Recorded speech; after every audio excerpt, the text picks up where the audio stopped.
মৃত্যুর পর আত্মা কোথায় যায়? সবাই মনোযোগে শোনো। একটা ছোট্ট ছেলে, সে তার বাবাকে হাত ধরে জিজ্ঞেস করল, আব্বু, মানুষ মারা গেলে কোথায় যায়? বাবা কিছুক্ষণ চুপ করে থাকলেন। চোখের কোণে পানি জমে হয়ে উঠল। তারপর ধীরে ধীরে বললেন, বাবা, মৃত্যু মানে শেষ না, মৃত্যু মানে আল্লাহর কাছে ফিরে যাওয়া।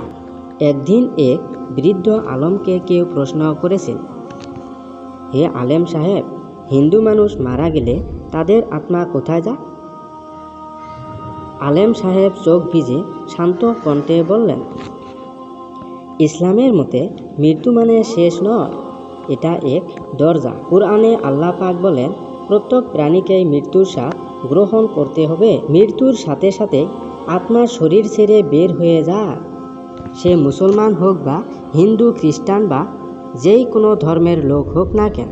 হাদিস অনুযায়ী মৃত্যুর পর সবাই যায় এক বিশেষ জগতে। এর নাম হলো বরজখ। এটা দুনিয়া নয়, এটা আখিরাতও নয়, এটা মাঝখানের এক অপেক্ষার জগৎ।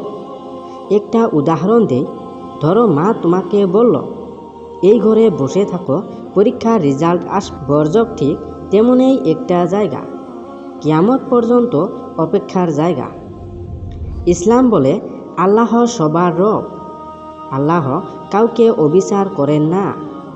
যে হিন্দু মানুষ ভালো কাজ করেছে, কারো ক্ষতি করেনি, গরিবকে সাহায্য করেছে, মিথ্যা জুলুম থেকে দূরে ছিল, তার আত্মা বরজখে কষ্ট পায় না, বরং হালকা শান্তি পায়।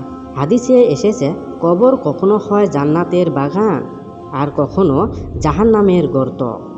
এটা ধর্মের নাম দেখে না, দেখে আমল ও অন্তরের অবস্থা। যারা মানুষকে কষ্ট দিয়েছে, যারা মানুষকে অন্যায় করেছে, যারা মানুষকে অহংকারে ভয় করেছে, যারা মানুষকে মিথ্যা জুলুম করেছে, তারা হিন্দু হোক বা মুসলমান, সে বরজখে কষ্ট পায়।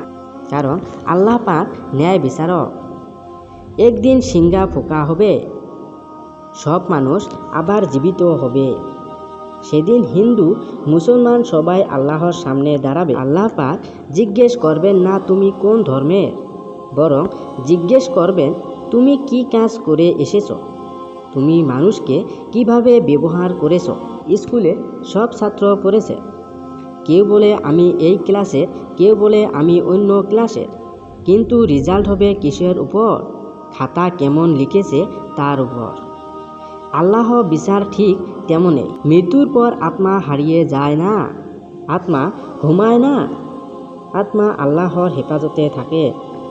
আল্লাহ বলেন, আমি কারো উপর বিন্দুমাত্র জুলুম করি না। তাই ভাই, ভালো মানুষ হও, সত্যবাদী হও, নরম মন রাখো, কারণ শেষ বিচার হবে কাজের, নামের নয়। এই গল্পটি যদি ভালো লাগে তাহলে লাইক, শেয়ার আর সাবস্ক্রাইব করে যাবেন।